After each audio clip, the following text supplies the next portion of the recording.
Ici, on est avec Carder le passé. Donc, Carder le passé fait à partir de dévidoirs. Donc, encore là, des objets du patrimoine que j'ai recueillis dans divers endroits qui sont probablement de la provenance du Québec, là, viennent du Québec, et sur lesquels je voulais faire comme un petit kaléidoscope de photos. Je trouvais ça intéressant qu'on puisse tourner l'objet, puis présenter des photos. Puis je voulais que ce soit des ouvrières qui soient présentées.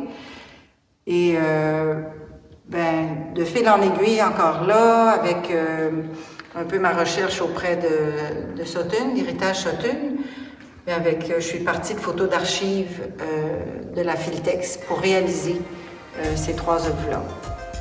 Donc c'était en fait pour parler des ouvrières, un peu aussi de leur invisibilité. Dans le fond, c'est sûr que mon sujet, il englobe toutes les ouvrières. Il s'avère ici que ce sont des ouvrières de Sutton et c'était important pour moi que ce soit de vraies ouvrières qui soient représentées dans ces œuvres-là, pas juste des inconnus. Et j'ai brodé leur nom sur chacune des photos. Et il y a un traitement là, qui est fait comme un peu pour patiner la photo, là, que ça rende ça un peu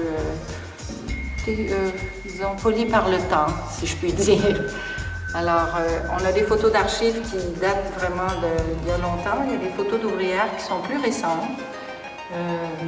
Encore là, des ouvrières qui ont été interviewées par Dominique et dont Madame Boivin, là, qui est mentionnée j'ai mentionné dans l'œuvre tout à l'heure. Alors, pour moi aussi, c'est encore là assez touchant. Ici, on a des photos d'usine. Je voulais que ça parle des femmes dans l'usine, mais des femmes d'une façon anonyme encore.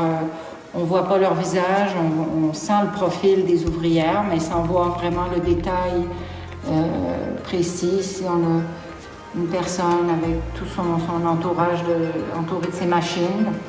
Puis évidemment, quand on tourne le dévidoir, on a une autre série de photos. Alors, Alice, Hélène, tous ces noms-là qui résonnent, Madeleine, Fern, Ivy. Je trouve ça important aussi de donner une personnalité à ces femmes-là.